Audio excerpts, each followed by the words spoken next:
I became a single parent. I was in a relationship. I moved from the UK 16 years ago and was in a relationship with an Australian man. So I moved over to Australia for love and I wanted children. And the guy I was with didn't want children. Well, not with me anyway. So I made the really tough decision. Took me a year, but I made a really tough decision to move out and pursue my journey on my own, and whether that be with a child or with children, with somebody else's children, that was where I felt that I needed to be. So then I met my father and my son's father, and then was with him for a period of time. And surprise, surprise, at 44, discovered that I was pregnant. And I was pregnant with my son, had my son, then discovered that my partner had hidden a lot of addiction issues from me I discovered that when I was 6 months pregnant. And I had the unfortunate decision of having to make the decision of whether or not I leave him, break up my son's family, and move out into the world on my own with no family. I had friends here, but with no family here. And my family all lives in the UK, and with no help from my ex-partner's family because they live 4 or 5 hours away because Australia is a big country. And yeah, and then I'm a single parent. And within that first year of actually separating from my ex-partner because of the addictions and issues that he had, I had to deal with dropping my son off at McDonald's because McDonald's has 24-hour surveillance or video. So it was easier from a domestic violence and abuse situation to drop my son off at McDonald's and do exchanges at McDonald's, because then everything would be caught on video, which you have to consider. I had all my locks changed. And then I also, 2 months after separating, discovered that I had an irregular heartbeat and that my heart was double beating every other beat, which meant that within that year I had to go in a hospital and have a heart operation, which was a bit of an epiphany for me regarding my situation and circumstances and who would look after my son if I wasn't there, and various different things like that. So yeah, at 46, I was having a heart operation and doing it all on my own. So it's been a bit of a roller coaster, this single parent situation. And then for my sanity during COVID, because Melbourne was the most locked down city in the world, I started a podcast for single parents to help them understand that they're not alone, that there is hope. I was 6 years single parent, and people were wondering how I was doing it with no family over here and things like that. And I just thought I'd give people some tools in their toolbox to let them bring up their children and hopefully break the cycle and the stigma that's associated with single parents. Well, hello, this is Don. And this is Gina with Focused Healthy Family. And this is podcast number 117. And today we have the honor of talking to Claire Martin, who is a single mom and a podcaster and founder of the Strong, Single, and Human podcast. But before we get into it, let's take just a moment for our sponsor.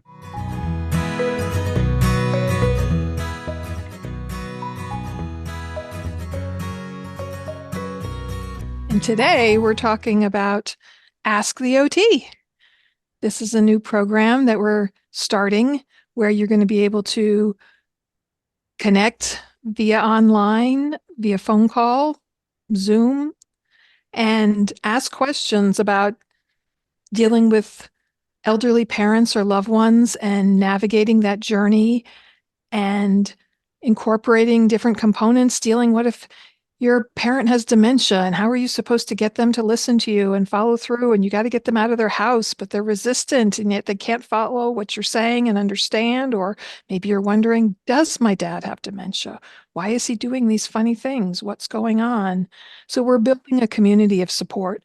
My years of experience as an occupational therapist working primarily in adult and geriatric rehab, and my background also with my family and helping my father navigate the journey of Parkinson's disease for the past 17 years and seeing his decline and his issues with dementia and all the families I've worked with over the years in working with this population.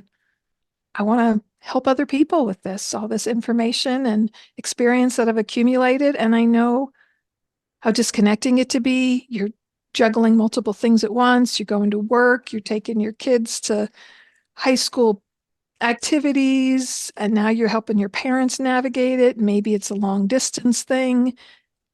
So come join us in our community. Yeah, Gina will be doing her first live kind of Q&A talk on April 2nd, 7 p.m. You can find out more about it by going to our website, focusedhealthyfamily.com. And actually, we have a little logo up there about Ask the OT, whether you can click on that and you'll find out more information about how to get involved with this community that we're building. So check us out, and we look forward to you being there asking your questions starting April 2nd. But it's good to join now and get involved with the community. There's a lot of resources up there for you to be able to pull, and we look forward to talking with you. Yes, feel free to send us questions you have now.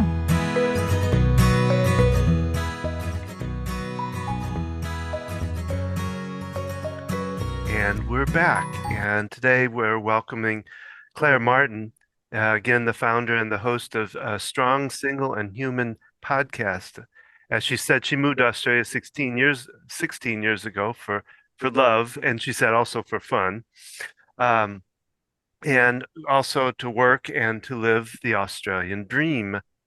The last thing expected was to be 49-year-old single mom navigating the challenges of raising a child on her own with no support network. But but that's what she is doing now. And before having her son, she was a project manager, running a global multi-million-dollar IT projects, managing multiple teams, and reported to top-level management. But nothing would have prepared her for the immense ups and downs of being a parent, let alone a single parent. So, Claire, welcome. I've really enjoyed it. Well, I don't know if enjoy is the right word, but your story was really neat to hear. You've been through a lot, and you're still here. So, I am, welcome. and Single and human.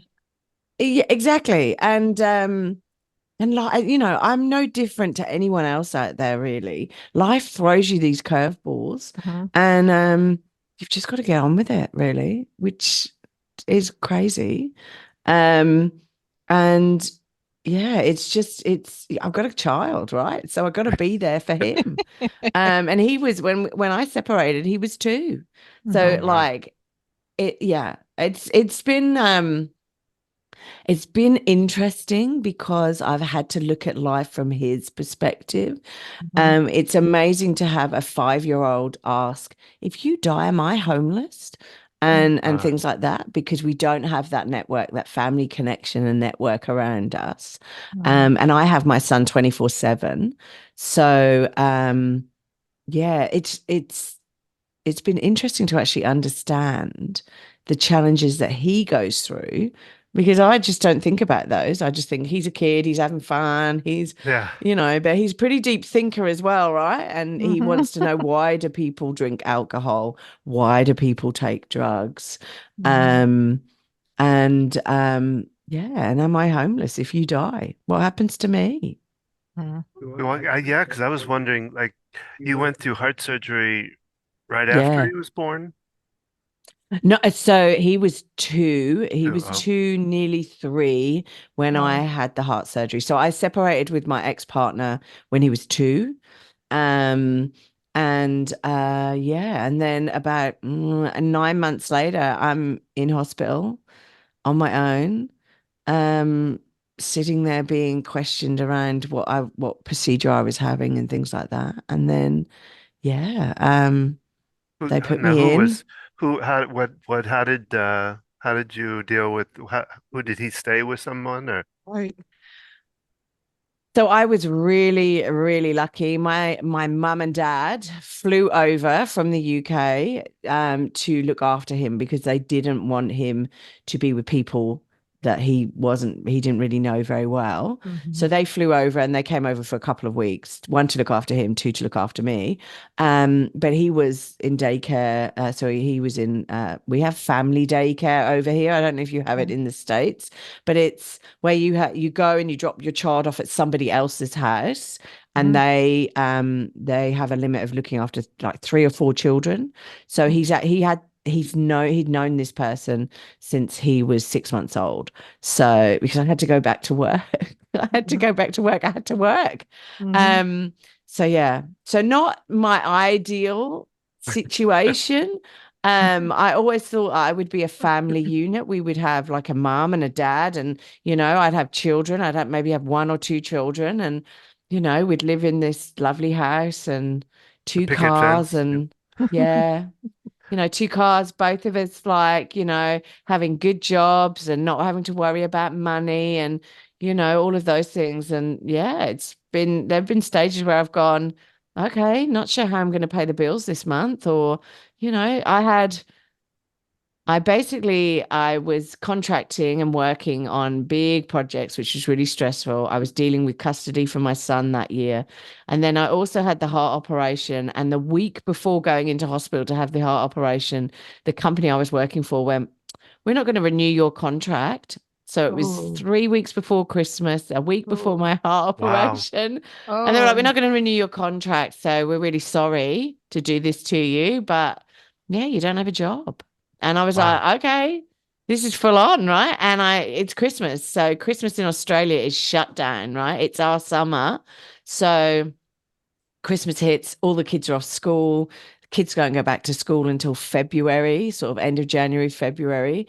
And so everyone's on holiday. Nobody's taking people on board or anything like that. Wow. So yeah, it's a very stressful time. Mm. But Well, I was kind of curious because it's interesting that he was two-ish, three, somewhere around there when you had that. mm, When I had my heart attack, my youngest was right around two, Yes, she was and she was two. Don was 52 and he had a sudden wow. unexpected, we didn't know he and had heart disease.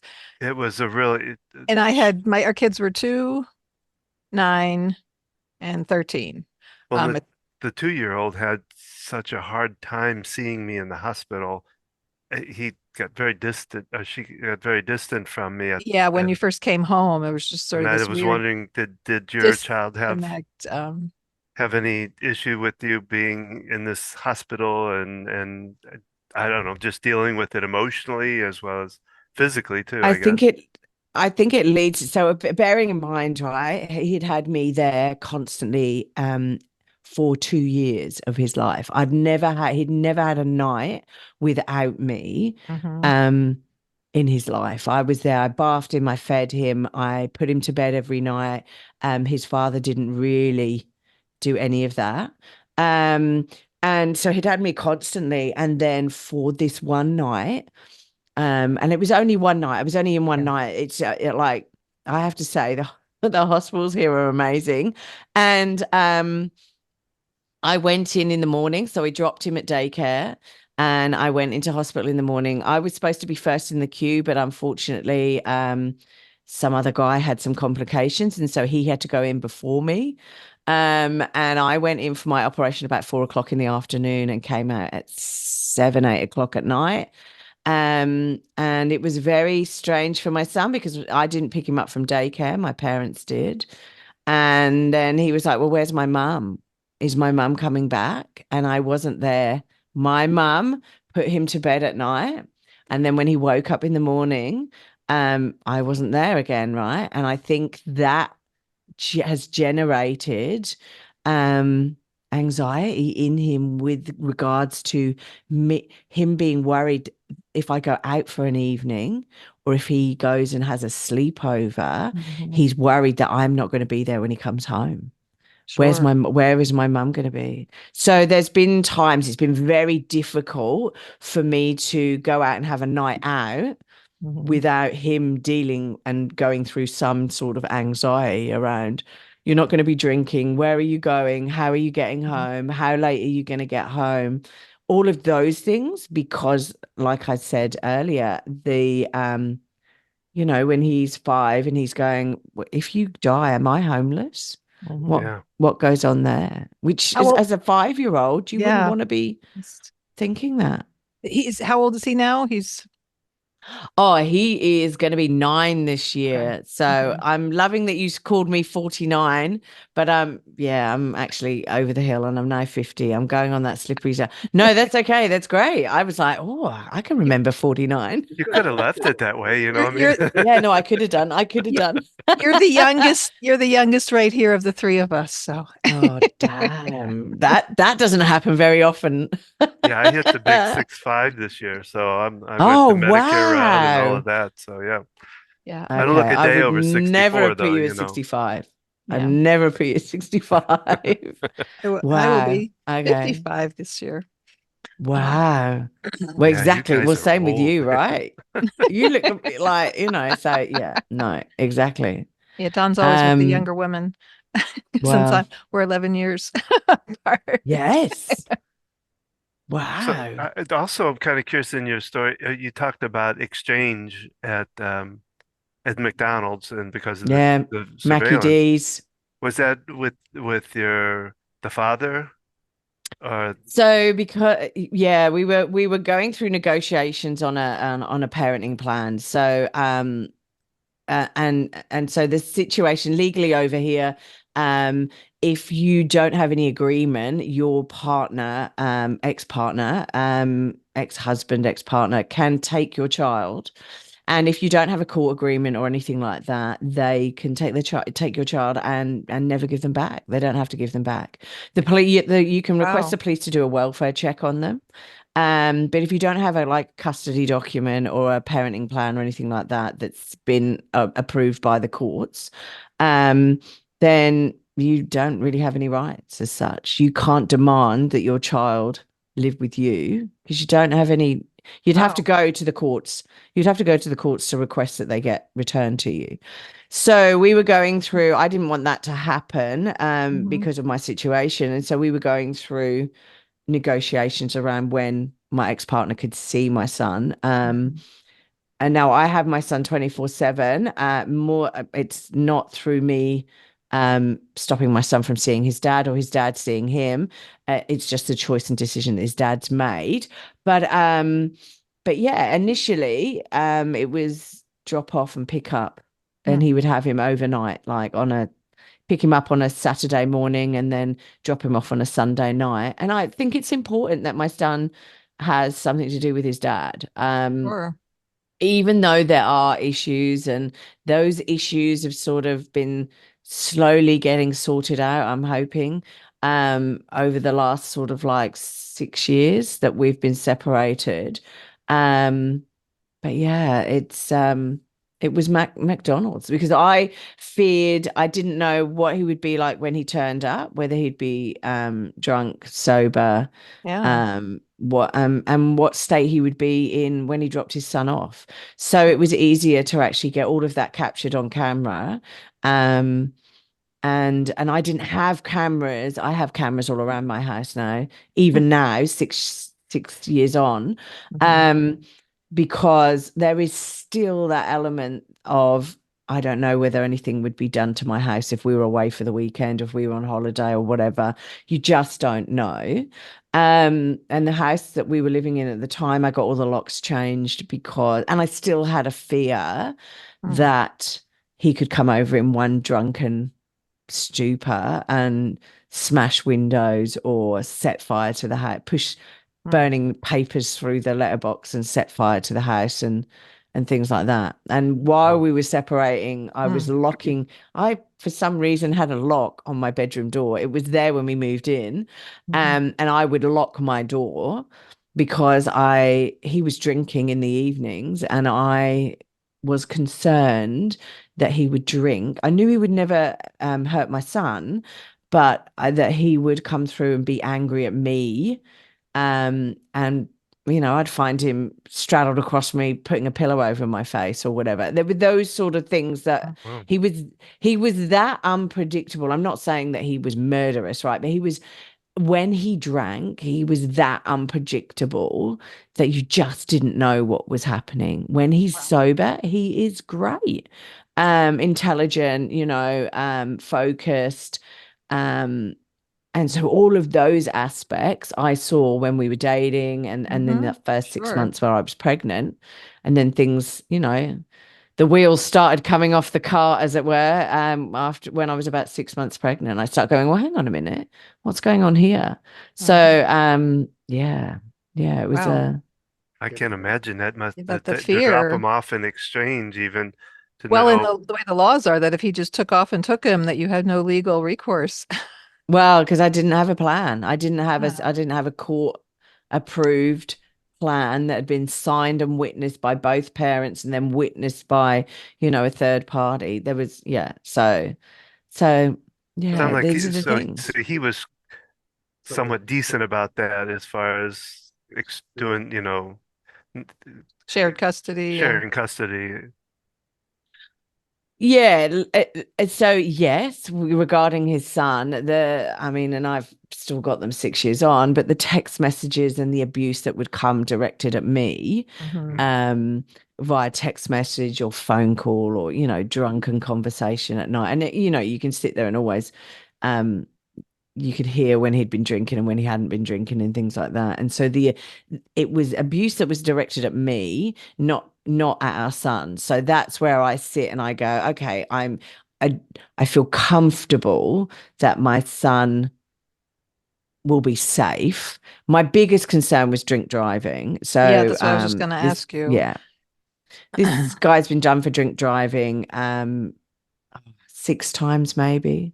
And driving without a license. I mean, there's no, at the end of the day, done for drink driving, banned for 6 months, drove those 6 months without a license, didn't get caught, drove another 6 months. Over here, you have to have an interlocker fitted to your car, which is a machine that your car won't start unless you breathe into it, and you register 0 alcohol. Oh, okay. Oh, wow. I've heard of those things. So okay, you've got those in place when you've been arrested for drunk driving. They put that on. So there used to be that you would only get that fitted to your car, and you have to pay to get it fitted, right? This is the penalty of actually being done for drink driving.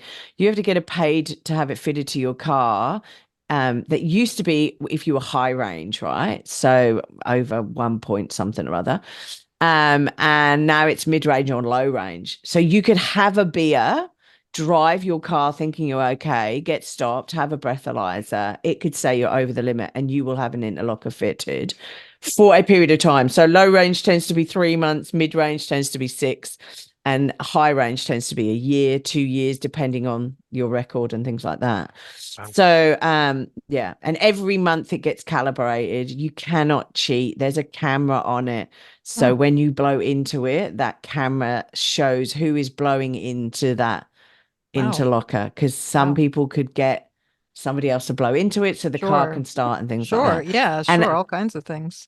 And as you're driving, there's an alarm that goes off, and you need to blow into it to confirm that you still don't have alcohol in your system. Wow. Because otherwise you could blow into it, your car starts, and then you could drink while you're driving. Yeah. So was that in place when you first separated, that law? And no, it came in. It probably came in just after we separated. Okay. But you might go to court and they might stipulate that you have to have an interlocker fitted, but then you've got to go and get that interlocker fitted, right? So I would imagine that helps with the comfort, because when you talk about, he was an alcoholic and taking your son, and you weren't worried about him hurting your son, but obviously if he's drinking and has your son in the car, that would be my biggest fear. Yeah. Did having that in place kind of help calm those fears? Just that system of No, not really, because there's no checking, right? So they go to court and say that they can have an interlocker fitted. Um, and basically, nobody checks to see whether it's fitted or not. oh Wow. And also with addicts, if you are involved with people who enable, then you don't find out that they're. So I had to stipulate every 6 months I need to see the driver's license and see if it's valid, and that there's no marks against it or anything like that. So wow. yeah, look, it's been a roller coaster. Sure. It's not quite as bad now, and he's older now, Sure. so he's more aware of what's going on, Sure. and I had to do things like I've given him a GPS watch so he can call me if he needs me. Sure. So which is handy now he's a bit older and he wants to go out on his bike and ride around locally with his mates. So if he needs help, then he calls me on his watch, which is interesting with some of the phone calls. But yeah, and he seems to be a fairly all-rounded kid. I mean, he's dealt with this. I think children are very adaptable. He's dealt with this really well. Apart from the anxiety and stuff like that, but that's sort of he's growing and learning, oh, mum isn't going to disappear. I'm not going to run off. So yeah. Well, I Yeah. mean, I think that from the little bit we know of you, but also from what I can sense is that you were the balance for him. You were the opposite side of that helps him balance out and probably become aware of what his dad is like, so that he knows. Well, one, he knows that he probably doesn't want to end up like that. So, I mean, but yeah, I would, Yeah, but I don't paint his dad as this evil, horrible yeah, person who Sure. at the end of his day, his dad is a good person, Mm-hmm. and he's just got demons he needs to deal with, Sure. for whatever reason, and he can't help him. My son can't help him. My son's got two sisters; they can't help him. So, and I can't help him. He needs to help himself, right? And unless mhm, he goes there and helps himself. And this is what I mean, gradually, I think he's, delving into those demons and dealing with what he needs to go through. But it's not my journey to travel on, and it's not my son's journey. I don't want him to feel as Sure. though he needs to look after his father either, right? yeah, It's about understanding that it's not his fault that his dad drinks. It's not Mhm. my fault that his dad drinks. Mhm. His dad chooses to drink himself. And it's about trying to support his father as best you can. yeah. I mean, I appreciate you sharing that story. I mean, it's there's a lot to that, a lot of personal, aspects, and yet you still have respect for him and that, he's your child's Yeah. father. And, that's one thing we don't have the experience of single parents, but from interviewing other people and talking with people, that when one parent is bad mouthing the other, that does more harm to those kids than the separating part. And so that's just powerful that you're able to still maintain that. I am curious, you said that right now you have him 24/7. Does he have contact with his father? So my son is requesting to go and stay with his dad in the school holidays, Okay. which is great, right? Because mummy gets a whole week to ourselves.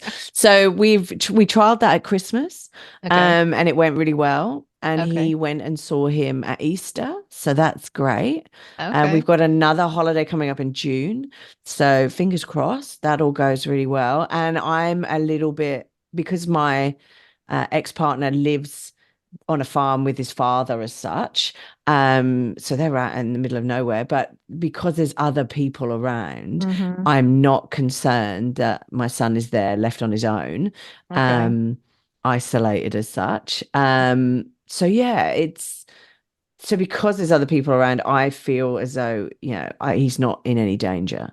And that to me is paramount. I Sure. don't care about other people's feelings and what should and shouldn't happen as such. It's about his sanity, his safety, Hmm. and going from there, really.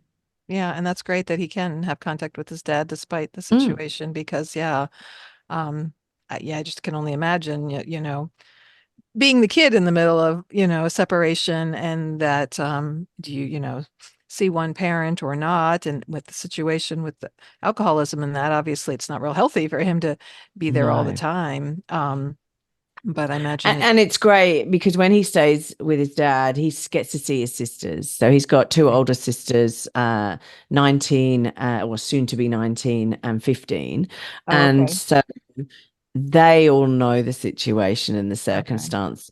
And I go and stay with their mum. So I'll bring Oscar, my son, down, and we'll go stay with their mum, and we'll stay with the girls. And um, we're sort of like that little family unit, and it's very strange how Because that me was and he wife, had a wife before you. Is that yes, okay? So those yes. where those daughters came So from. So yeah, so when I came on the scene, his eldest was 8, and the other one, the youngest middle child now, was 5. So okay.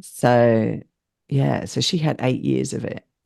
So like, hats off to her. Hats off to her. But it's quite funny because it's she can find out what's happening from me, and I can find out what's happening from her regarding him, because Right. neither of us finds out. And he's not very good at communicating with us, so he tends to communicate via the children, which is Okay. not effective, Uh-huh. and especially with my son being 8. Hmm. So that doesn't happen. That just I stop that straight away. But it's a bit more harder with a 19 year old. So yeah, Well, but that's great like that they you have have a that. really good relationship. So Yeah, that you have the connection with his ex-wife and that he's got those older Mhm. sisters because that's a nice dynamic to have that support despite um Yeah, and all the kids just club together, and they're like, "Oh, it's just dad." So like, yeah, that's cool. but That's cool. yeah, Well, I was kind of curious as to you've talked about a lot of a lot of things that I would say are kind of obstacles in your life, but are there other, as a single mom, a single person, have you run into other like prejudices or obstacles like in jobs or anything like that because of being a single parent? I'm really lucky. So regarding jobs, I'm very conscious that if I go for a job interview, that I don't mention I'm a single parent. And that if I get the job, then I mention it when I'm in the job, like doing the job.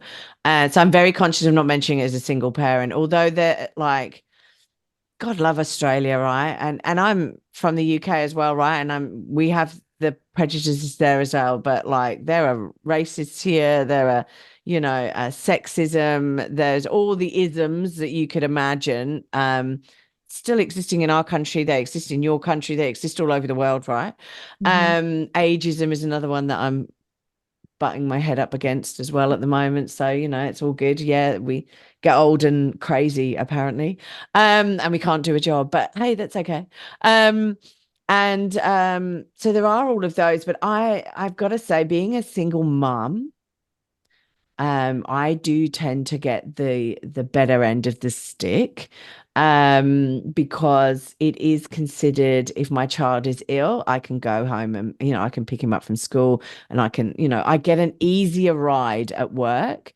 There are a lot more things out there geared towards single moms, so I would not want to be a single dad. Mm. I don't see there being like single mom groups, single dad groups. Like the guys I work with who are single dads, and I work in IT, so I'm predominantly in a male industry.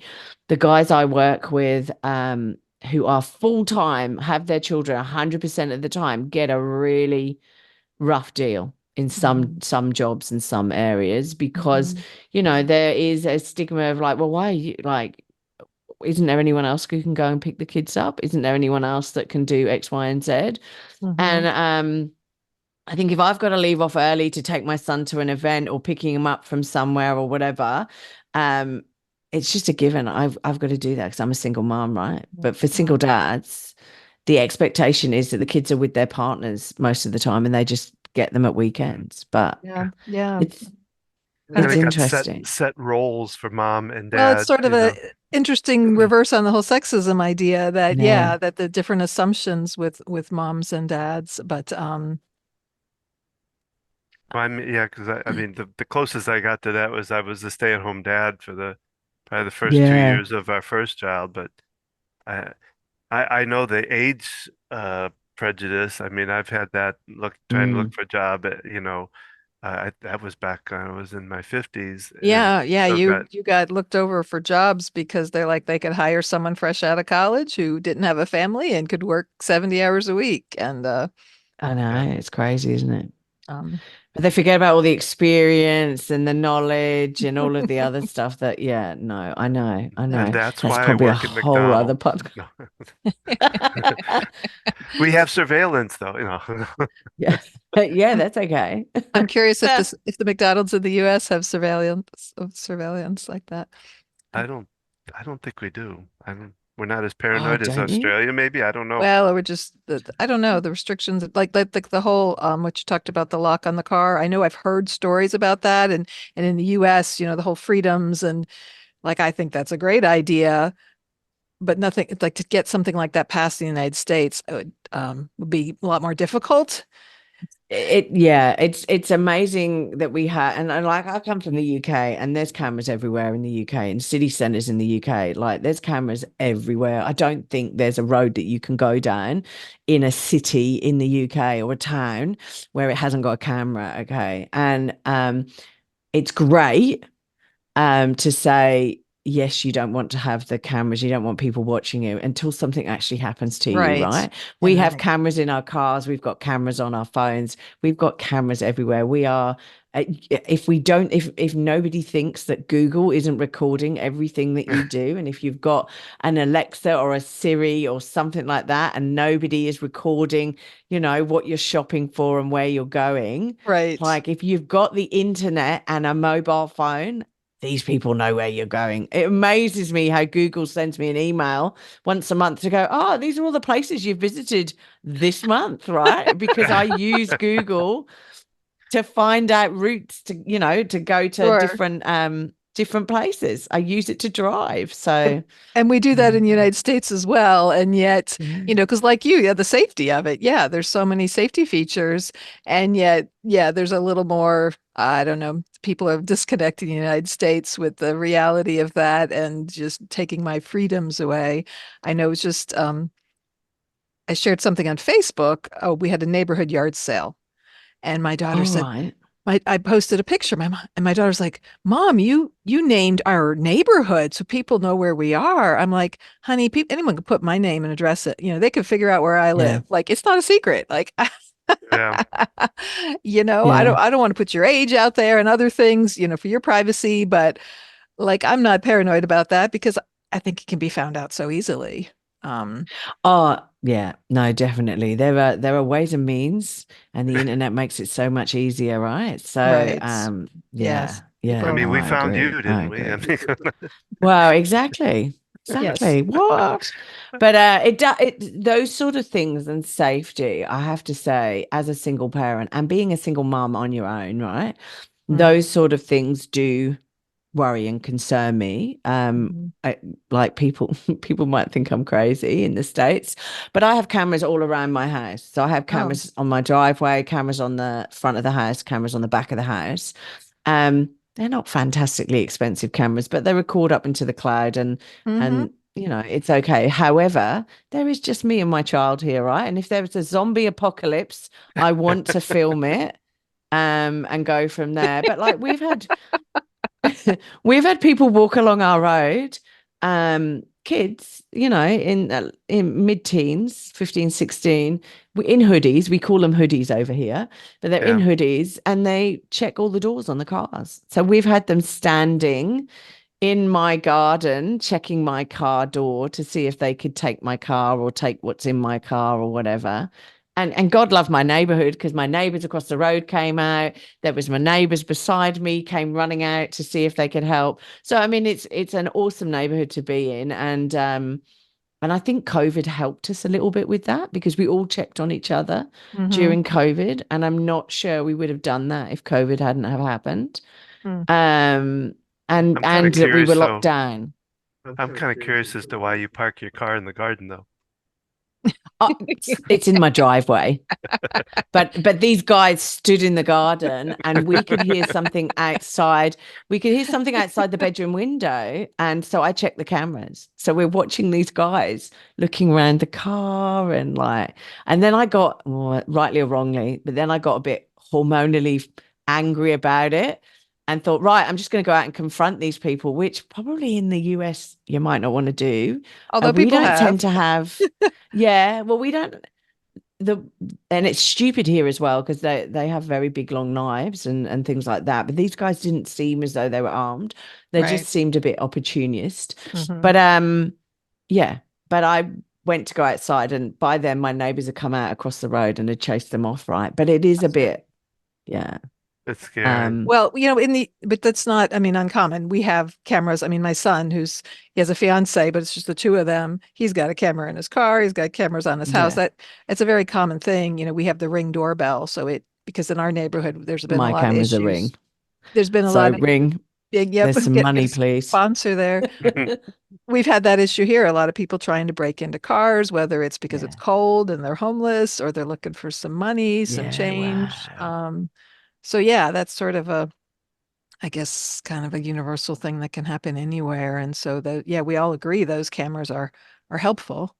Yeah, definitely. Well, now talk a little bit about your podcast.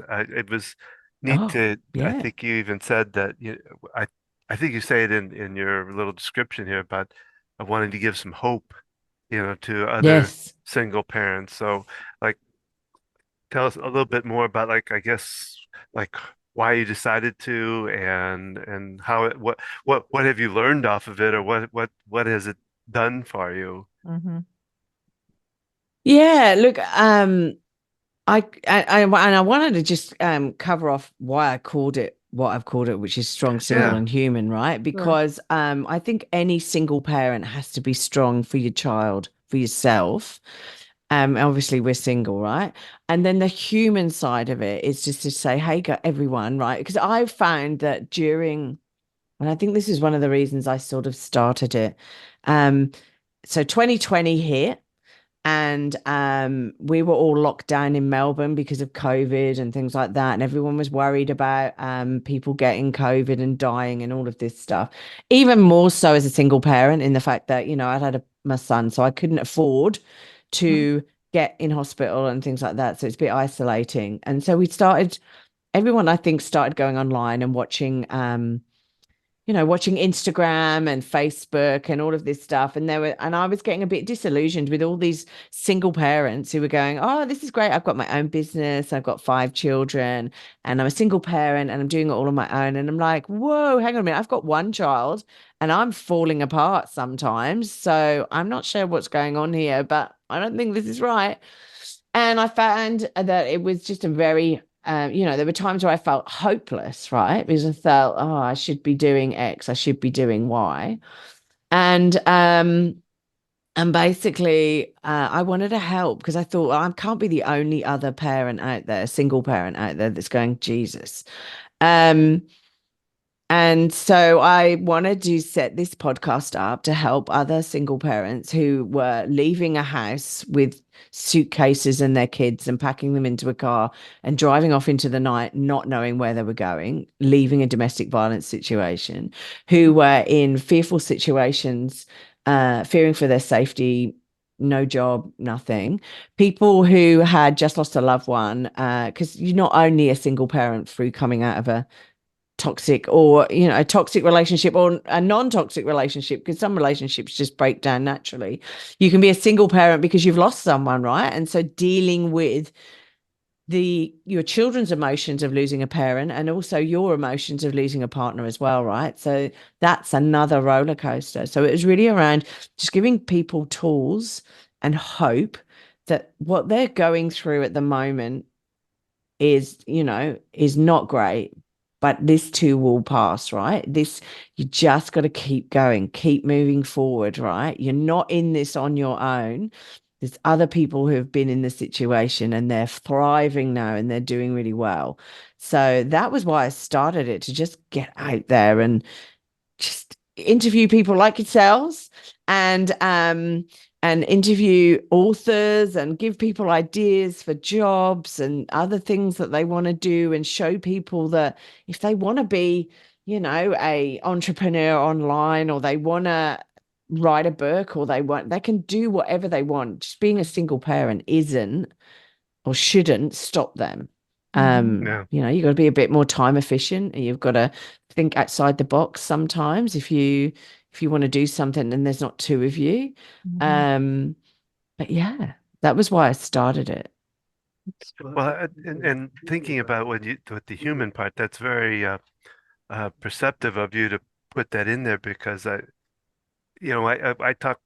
work with parents in my tapping process, and Yes. coaching and all, and I think kids tend to not see parents as human.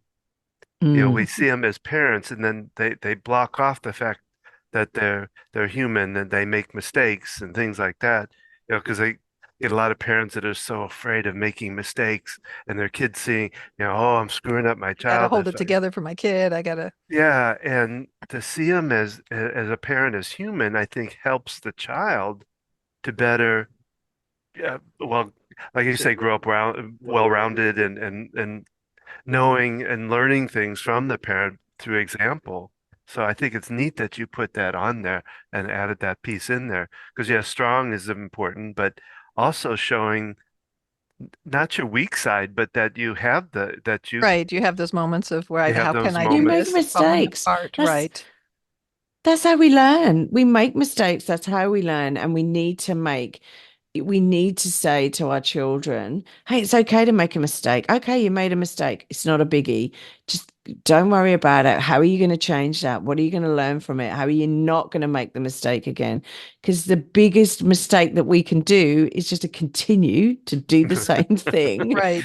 bang our And head expect against the different wall, results, right? yeah, Isn't that crazy? yeah. Yeah. Exactly. And it's a definition of crazy, isn't it? Um, and so it's about, okay, you made a mistake. It's all right. It's not a problem. We pick ourselves up and we move forward. How are you going to do it differently? What should you be doing now? Right. And those are the things that I think we need Hi, to be kitty. teaching our children. Oh, Hi, kitty. we Yep. got joined by another friend, a cat. Yes. Yes. It's the podcast time. We're sitting still. She's like, oh, it's time to sit in someone's lap. Oh, yeah. The other reason I love the strong, single, and human is you talked about when you were home with COVID, the lockdown and looking at Instagram, and so many people make a pretty face that, the makeup, they make it look like everything's going smoothly, and they don't show that other side. They just, Yeah. there's probably a name for it, but you talk about that and, you go on Facebook and they're just showing everything like everything looks perfect. And we all know that that's not the full picture, right? They're No. not sharing all that. And so it's deceptive, like you said, you feel like, oh my gosh, I'm not doing it right. Whether it's you're a parent with a partner or you're a single parent, you feel like, oh, wow, look what they're doing. They're living this life and they're going on these vacations and they have it so good. And, and in reality, there are other aspects of their life that they're not sharing. And so, like you, we feel it's important to have discussions around these things. And, I love that you're podcasting, you've interviewed us twice now on different topics, and just sharing with people different resources. That's why we especially love having people on who cover areas that we don't have personal experience with. We've never been single, we've never been divorced. We did the whole foster care thing, parenting through divorce and different things.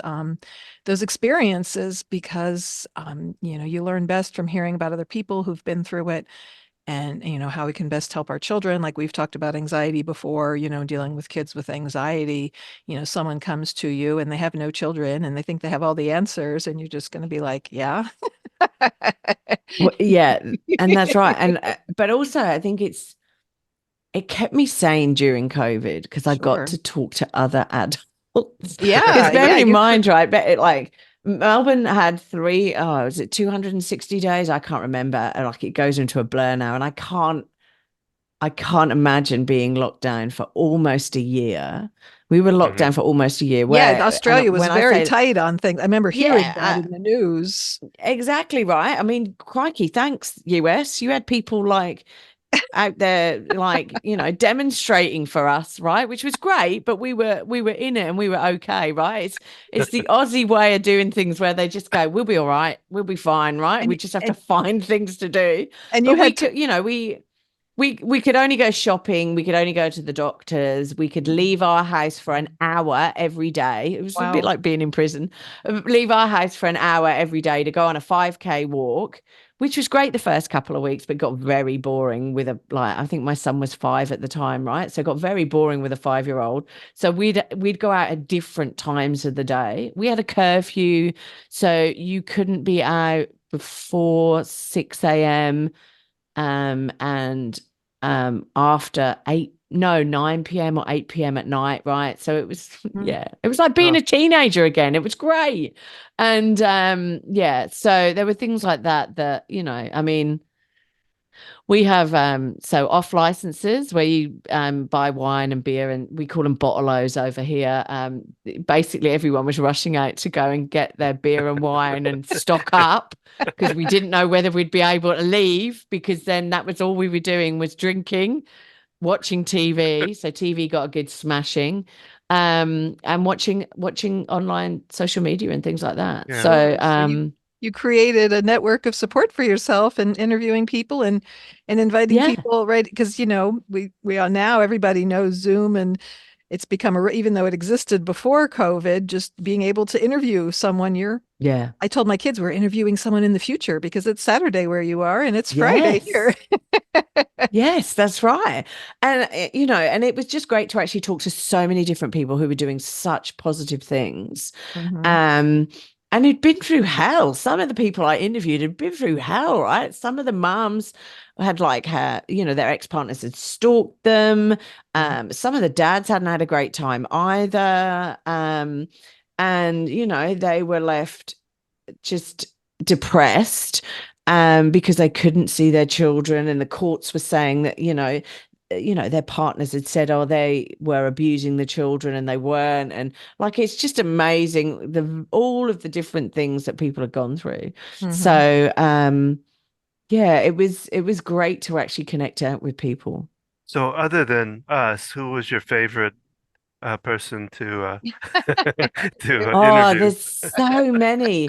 There are absolutely so many, because Did you get anybody famous, like oh, celebrity or anything like that? not US famous. Okay. Um, That would be us. However you see, yeah, exactly. So so we've got a lady over here, Michelle Mitchell. She is a parenting guru. She goes on Okay. the TV and does various. So she came on to about 2 or 3 of my podcast interviews, Okay. and we were talking about children who self-harm, Mhm. and then we were talking about bringing up teenagers and tweens and things like that. And then I had a guy come on. So I've covered a lot of subjects, people. Like, I Sure. had a guy come on who I loved. This is nearly one of my first interviews.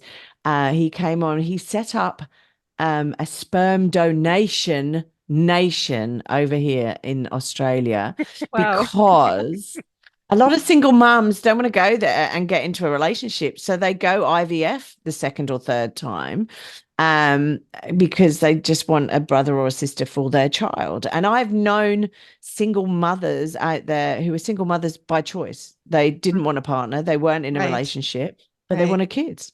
And Mm. I considered it at the time. Mhm. And to tell you the truth, it would have been simpler if I'd have gone down that avenue, but it's all good. It's all good. Hindsight's 2020.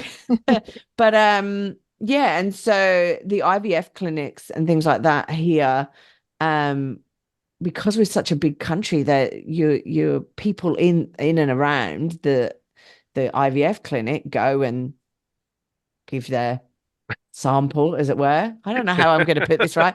But then you would find that people in and around near where the clinic are would go and get inseminated, right? And have a child, right? But that child, this person might have 10 or 15 children in and around the area that the IVF clinic is, right? And these children grow up, then they go out into the, worldwide, and they go to a local pub or they go to a club or whatever in that area.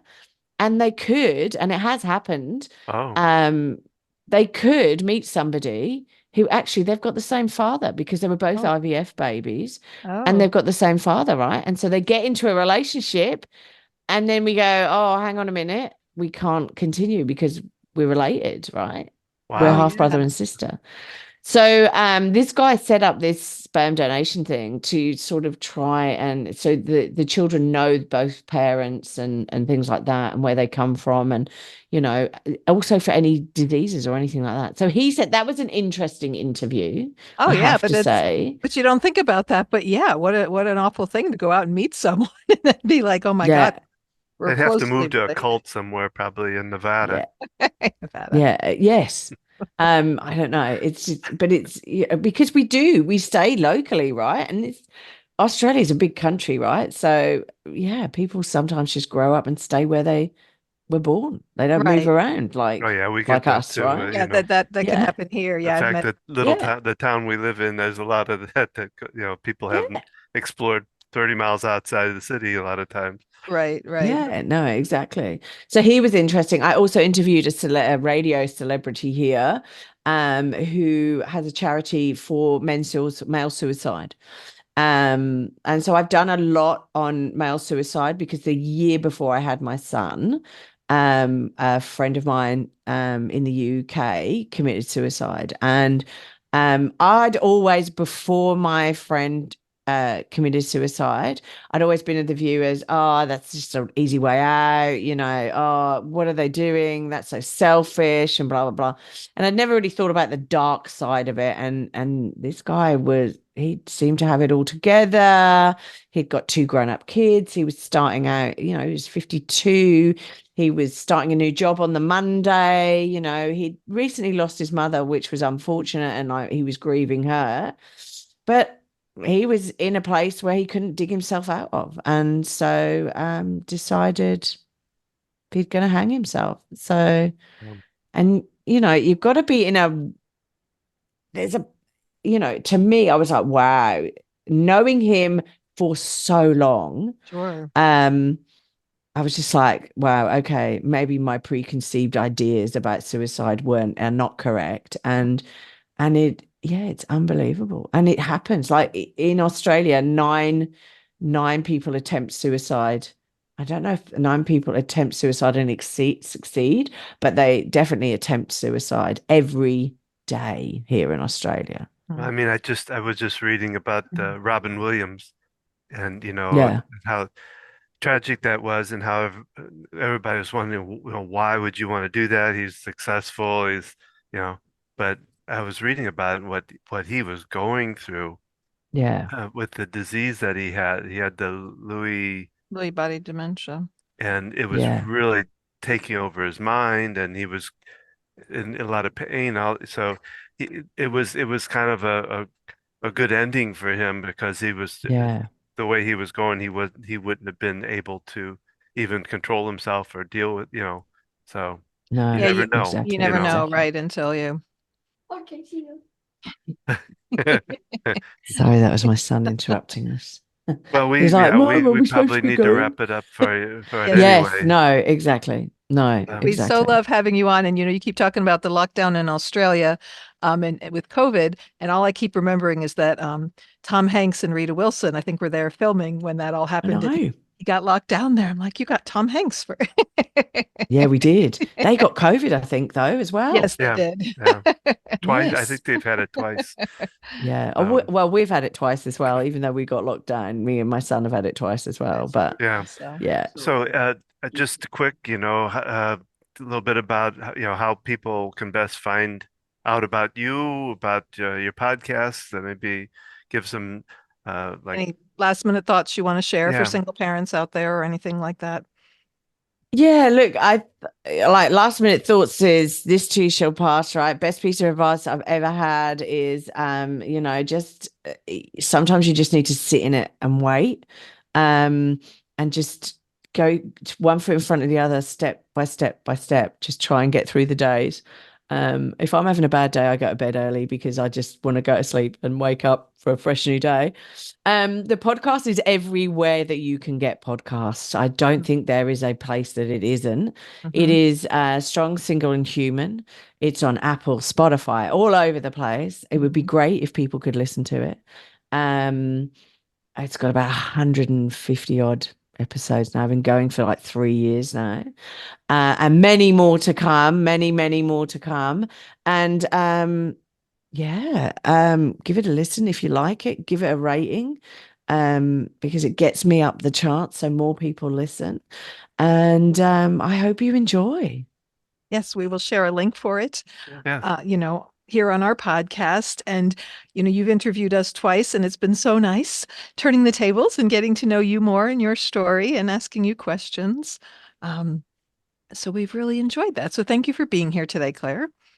No, thank you. And this is our podcast for today. We hope the viewers, you have enjoyed it, that you will share this podcast with others. Share the link to this particular podcast and to learn more about Claire and Strong, Single, and Human.